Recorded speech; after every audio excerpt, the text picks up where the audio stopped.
Zombie. Ia priviți. Zombie.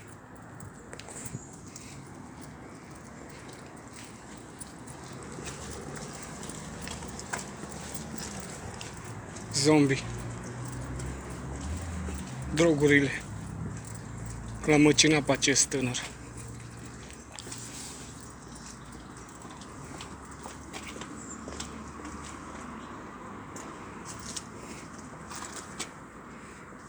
Copilul, ești bine?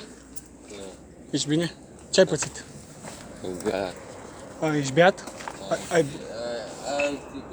Nu, n-am. Ești bine, mă? Chem ambulanța? Chem ajutoare? Ai tras ceva pe nas? Nimic? Sigur?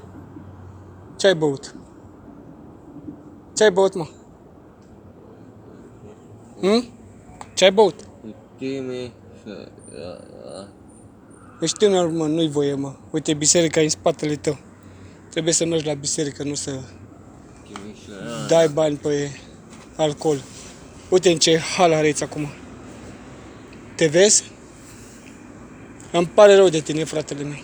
Pentru că ești tânăr. Cu viitorul înainte. Știu. Nu. Îmi pare foarte rău. Ce telefon? Nu-i voie telefonul să-ți dau. Că e telefonul meu.